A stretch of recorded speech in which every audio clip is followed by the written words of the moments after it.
Assalamu alaikum everyone. So today we have Bukhari, who is the founder of Farmdar, possibly the singled out trailblazing agritech venture in the country. They're making phenomenal waves. They have been for a while now. So what we're going to do is we're going to discuss with them Farmdar's journey, his personal journey, venturing back into Pakistan, the challenges he's faced, what he's learned along the way, and kind of harp into like the economics of how agriculture can help climate adaptation and Pakistan's GDP, as well as what he thinks is the future for Pakistan in this space. So thank you so much for being here today. I'll just start off by letting you kind of introduce Farmdar, yourself, and the organization. Thank you, Mikhail, for that really generous intro. I think I'd like to just start by saying that we are still a part of a much wider ecosystem.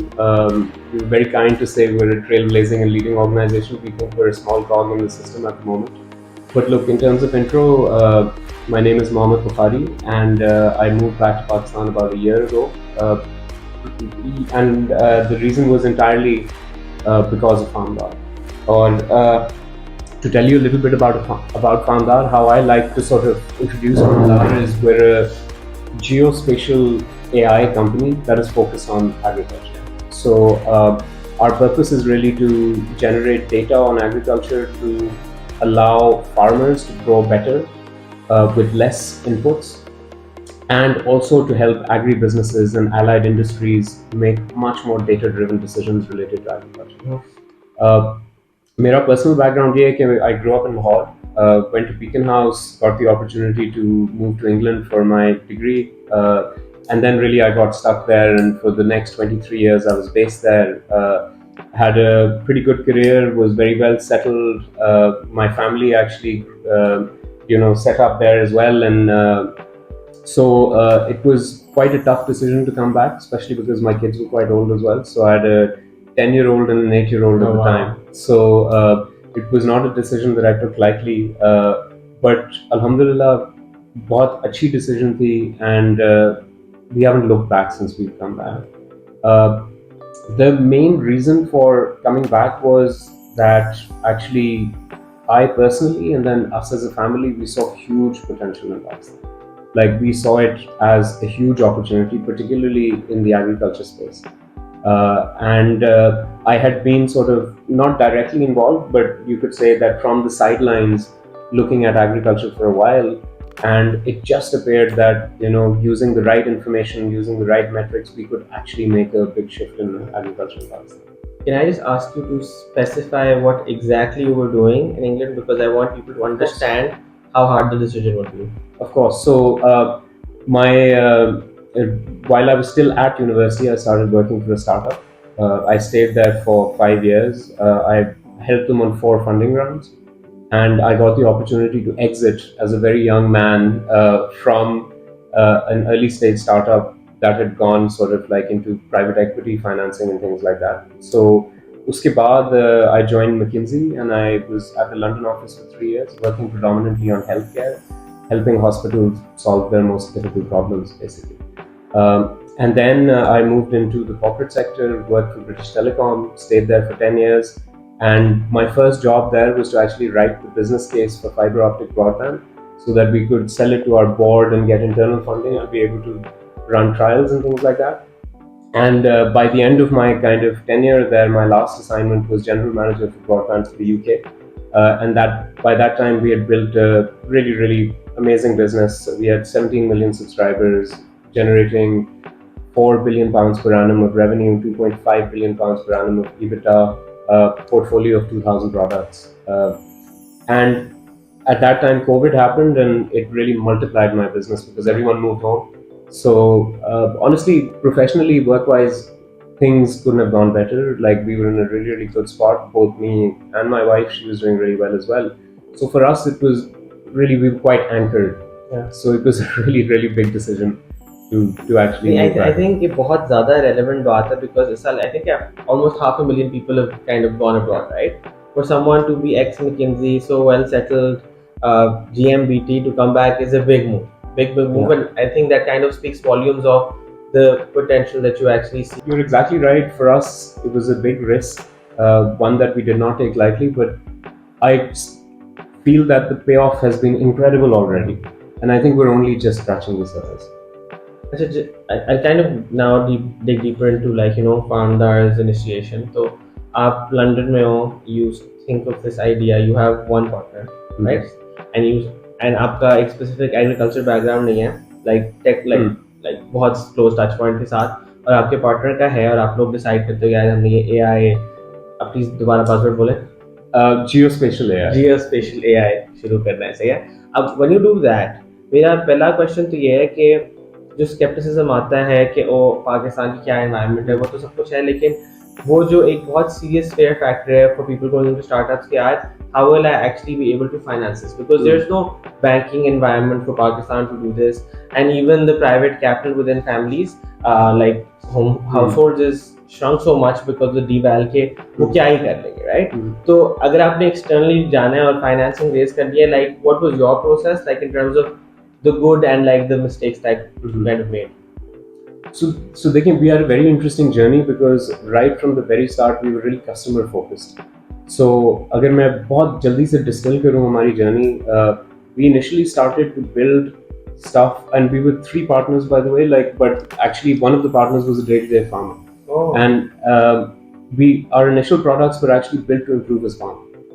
And when we realized that actually those products were really helpful because they were increasing yields, reducing the reliance on water and inputs like fertilizer and pesticides and chemicals, that's when we realized, okay, let's try and market this. And we were lucky at the time, Gourmet Foods were actually doing a tender for their corporate farms. We applied to that tender. We actually ended up winning that tender, even though there were multinational companies and international companies that were part of that tender, because actually we were really focused on accuracy. We really wanted to kind of make sure that actionable insights on there. अब हुआ ये कि उनके CEO चट्टा साहब को हर weekly report जाती थी. When he saw what we could do, he said, you must work with our sugar mill. And that's where really we were exposed to a completely different use case. We hadn't really thought of it before, right? And that's where our hero product, which is called CropScan, was born essentially. And that's the product right now, which has received a lot of traction in Pakistan and also internationally. We're doing pilots now in Morocco, Peru, Chile, Brazil. So really that was our evolution, right? And I think because we always kept our eye on that ball कि हमने customer problems से use cases निकालने हैं, उन use cases को solve करना है. So one advantage we had in our fundraising journey was we had early traction, right? And so that actually really helped us go to the VC this is market. Local traction or like international VCs? Local only. Okay. And the key thing for us was that the difficulty that we faced in the round was a lot of people didn't understand what we were trying to do. And perhaps it was because what we were doing was a little bit complicated. Agritech यहाँ पे was generally sort of B2B marketplaces and the e-commerce model and things like that, which is easier to understand. There's an existing playbook. Investors can very easily reference something else and realize, okay, what is the opportunity here in Pakistan? For us, really, there wasn't a comparable playbook, especially for Pakistan, right? So we found that actually convincing and explaining that to investors was tricky. However, I think one thing, especially for the Pakistani market, because actually even the scale of venture capital here is smaller in comparison to other markets and things like that, you have to knock on every door. Right? So every opportunity we got to pitch, whether that was an event or the local sort of network with the NICs and things like that, we took those opportunities. Right? We were incubated at NIC Karachi, and they introduced us to a bunch of local investors and angels and things like that. But I think our real break was when we started to talk to investors like Atif and Indus Valley Capital, because they also had exposure from abroad. Atif had run kind of at a very senior position things for LinkedIn, and so he was exposed. He came back. He's very Pakistan focused now. He sort of saw our vision. He saw that the market size was really big. So for us the key was finding the right partners. And really once Atif came on board, the ball got rolling, and we were oversubscribed in our round after that. And that was $1.3 million. It was $1.3 million. Atif led it. We then were in a really privileged position where we could sort of choose the rest of our cap table, and we always had a regional or international kind of play in mind when we started. So at the moment, our investors are from the US, from Singapore, from Dubai, as well as Atif and a couple of local investors. But आपने earlier family offices की बात की थी. I think that's super important in the Pakistani context, and why I feel that is actually a lot of family offices in Pakistan have very good links on the ground, and they know the market way better than VCs do, right? And I think for early stage startups particularly, that can be helpful because sometimes they need that knowledge of on ground and how things work in Pakistan, and also sometimes local businesses की family businesses की एक kind of momentum होता है, and startups can kind of use that really well, especially if you're in allied industries. So to give you an example, JK Group and Ali Tareen, they sort of saw what we could do as customers and things like that, and recently came on board as an investor as well. And that has really opened up what all we can do, particularly in the corporate farming space in Pakistan. So in terms of अभी आपने JK group को mention किया है, तो मेरा question ये है कि जब आप ये पिवट आया गोमे फूड्स के साथ, उन्होंने कहा ओ लाइक मिल आओ और फिर एक नया प्रोडक्ट डेवलप हुआ, and that's kind of the leading product in the basket. ये जर्नी कैसे थी, जो मिल ओनर्स के पास जाना या उनके GMs वगैरह के पास जाना, उनको कन्विंस करना, वो कितना मुश्किल टास्क था? शुरू में बहुत मुश्किल था, राइट? बिकॉज एक्चुअली उस वक्त हमें मे बी हम वैल्यू क्या क्रिएट कर रहे हैं उनके लिए, हम we were not super horned on that, right? So really what we were doing was going to mills, trying to understand their problems, and with Gourmet, because we had worked with them, we had a reasonable understanding, but actually that had to be applied to that industry in general. And every single group or organization or mill is different, so they have different challenges. Not all of our customers have the same challenges that Rasool Nawaz Sugar Mill had at that time. So it was a very difficult process. I think for us, that was really where kind of grit and resilience came in, right? We had to continue to try. And to give you a indication of kind of how we scaled, basically, जब Gourmet के साथ हमने काम किया to 60,000 acres that we covered with our product Crop Scan. The next season we covered 300,000. So it was I would say a small jump. Last season we covered 10.7 million acres. Oh wow. And this year our plan was 60. In quarter one we've already covered 30 million acres. So we will be overshooting our plan by a significant amount. So let's just roll back. So 2021, yes, you have 60,000 acres. Yes.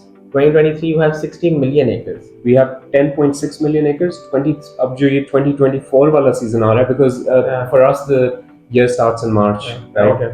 Our target was 60. In Q1, we did 30 million acres of coverage. So you're on track, right? We will smash. Overshoot, right? We will easily overshoot. I don't know what is the X on that. We calculated. So we did 30x last year. Yeah. We are hoping to do at least another 30x this year. Insane. Oh wow. So ये जो land masses की बात हो रही है, you need a helicopter for all of this.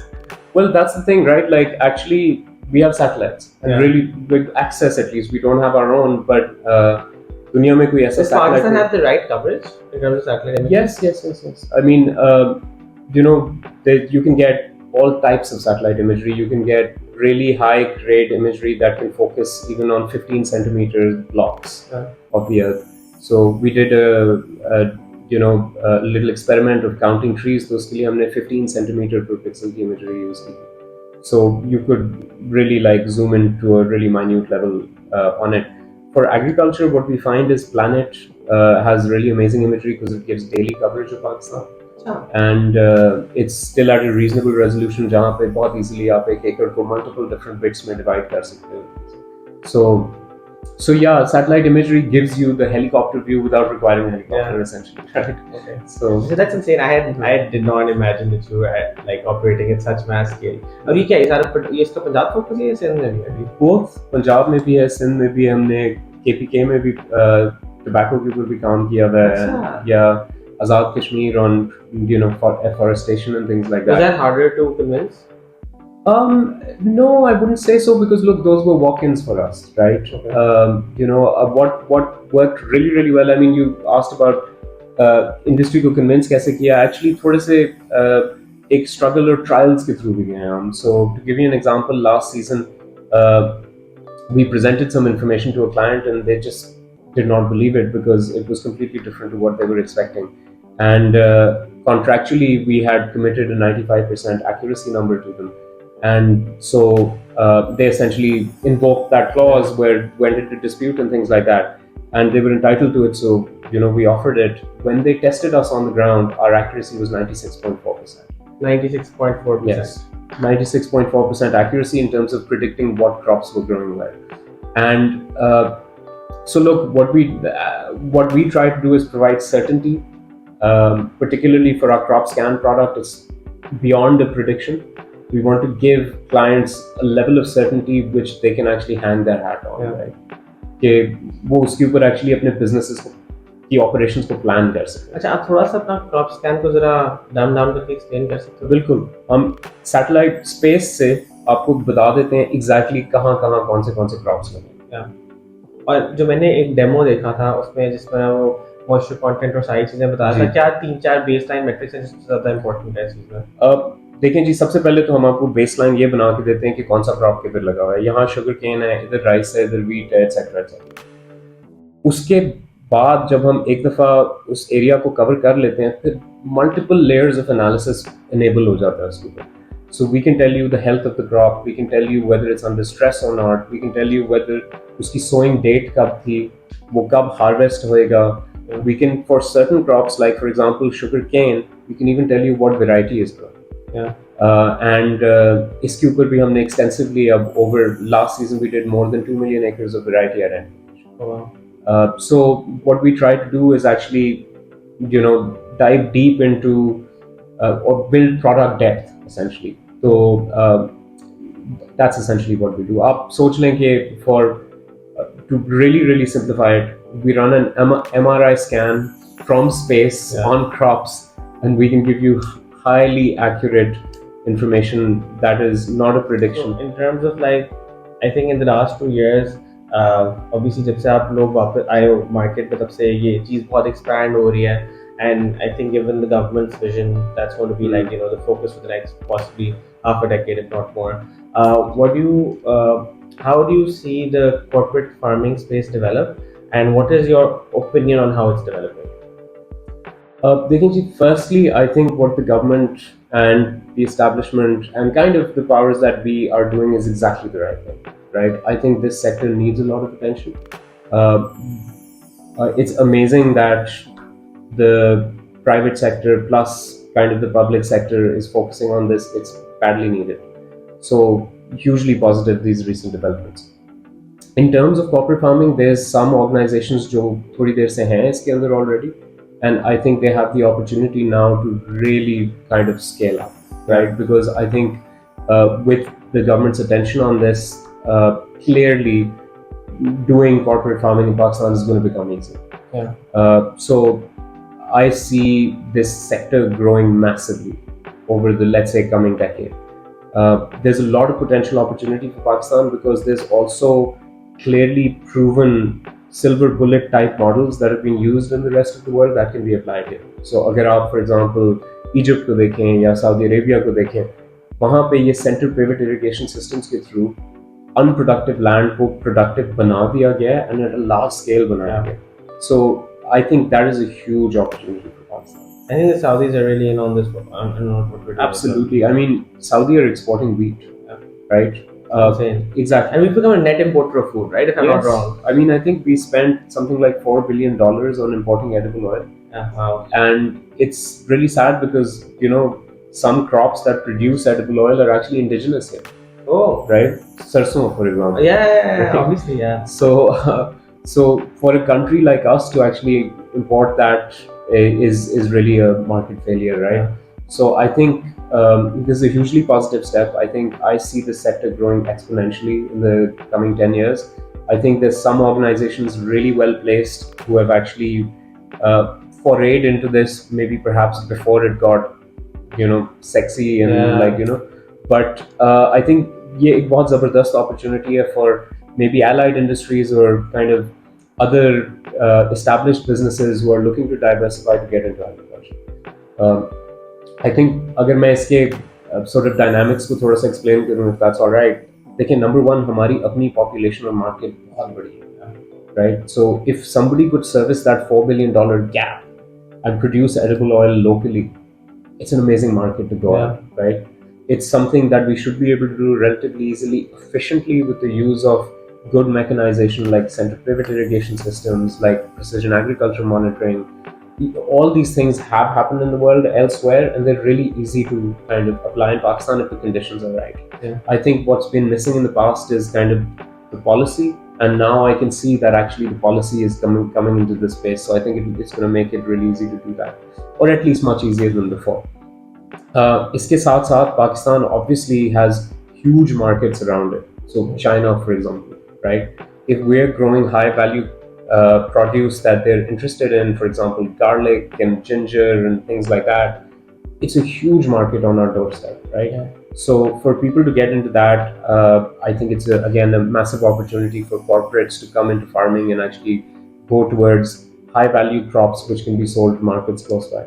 But you do think हमें levels of vertical integration भी जरूरी है, right? Absolutely. And I think Pakistan में, as you know, के markets perfect नहीं है. I think largely that's also because information asymmetry है हमारी markets के अंदर. If you go to a big mandi, for example, like the Karachi या लाहौर की mandi, information वहाँ पे publish नहीं होगी. So nobody really knows कि क्या rates हैं and things like that, how much produce is coming in and stuff. And I know there's a few people working on this. But the important thing is when corporates get involved in this and they need and require that level of certainty, and there's a push from the sector to actually ask for that level of certainty, then somebody will come in and occupy that space and actually do something about it. Yeah. तो अभी बहुत fragmented है हमारा agriculture and corporate farming से. I think that fragmentation will reduce. I think a lot of corporates will also find that vertically integrating into the market side will also help. So for example, JK Group has done this really well, right? They have a number of mills, and actually they have allied sort of farming that can supply to their own mills and things like that. And उन्होंने अपने जो produce है उसको export भी किया है, like their hay and their mangoes and things like that. So actually corporates have a much better chance of doing this than, let's say, are mango exporters right now, for example, because again they're not sophisticated, right? Like, so I feel that corporate farming, it's a no-brainer thing to do for Pakistan. It's amazing that we have a policy framework now that enables it. I think there's a huge market locally that can be tapped with this. I think there's a massive market regionally, and I think there's amazing opportunities for diversification and vertical integration for organizations that come into this. And if we were not to do this, for example, how severe do you think is our food security problem? It's massively bad. I mean, I think it's very severe, right? And you don't have to take my word for it. Actually, this is a kind of really well researched, well documented, topic. I mean, हम लोग एक तो climate risk के ऊपर number 8 है in the world. That generally means कि अगर आपके food security के issues ना भी हों, आपका climate change का इतना impact है कि at some stage आपको food security के issues शुरू हो जाएंगे, right? Because agriculture will get affected. There's a huge amount of Pakistanis, 8 million Pakistanis right now, that are severely affected and face hunger, essentially. And to put it into context, to put it into perspective, that's kind of the size of the UAE, right? So we almost have an entire country worth of people today that actually face food insecurity and hunger. So it's a massive problem for Pakistan already, and I think it's a growing problem for us because climate change compounds it, and climate change is a big issue for Pakistan. You only have to look a couple of years in the past or last year to see how badly it affects us, right? So I think it's one of our existential issues, and it's amazing that the public sector and kind of the powers that we are recognizing this and actually doing something about it. I think that there was a policy vacuum before, and it's amazing that actually that policy framework is now coming in, particularly around corporate farming and reducing our reliance on kind of imported. So kind of to close off, I want to delve into this climate finance opportunity and this climate finance risk that you mentioned, offline. The emissions problem that we have with the crop burning. There is a human risk element to this.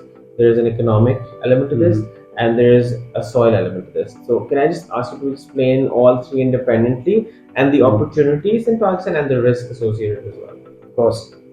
So in 2018, the FAO conducted a very thorough kind of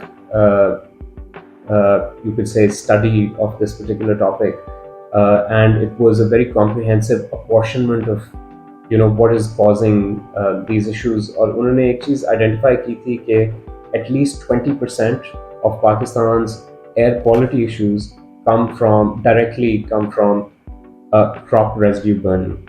First of all,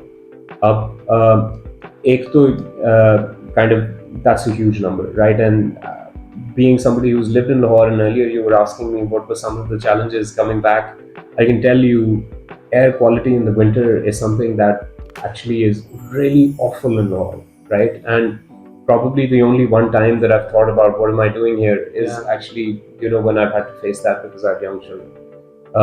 But going back to the point, it's a huge reason for why air quality issues in Pakistan, firstly. Secondly, it has a massive impact on kind of like societal, like things like, early onset of diseases, deaths, and things like that. It has a huge impact on pregnant women. It has a huge impact on social mobility as well, right? So the FAO estimated that just the societal impact of this equals 6.5% of GDP. 6.5% of GDP is $18 to $20 billion. Yes. So crop burning is costing us almost $20 billion, which is equal to the debt financing gap that Pakistan has on an annual basis. That's insane. So it's absolutely huge, right? But look, that's one aspect of it, right? The second aspect is when farmers burn their kind of crop residue, they actually really massively negatively impact the soil. So soil के जो microbes होते हैं, जो kind of microorganisms होते हैं soil में, we basically kill all of those off. And the quality of soil degrades by 25 to 30% according to the FAO, right? So imagine a farmer who is taking his soil, burning it, or burning the crops, stubble on the soil, and then has to augment the soil by 25 to 30% by adding chemicals. Yeah. Right? So uski bhi ek cost hai, right? Yeah. It's a cost of failure essentially. Yeah. So it's something that's a really big target to go at. I think if we are able to solve this problem, it could really have massive benefits, not only just commercially for farmers, but also societal benefits as well. Okay, I think we've learned a lot, and Farmar is obviously doing amazing work, and we're super grateful for you to be here today. And I hope that a lot of people get to learn from whatever Mohammed has told us today. So thank you so much, and we hope to catch up again soon. It's my pleasure, Mikhail. Thank you so much for having me.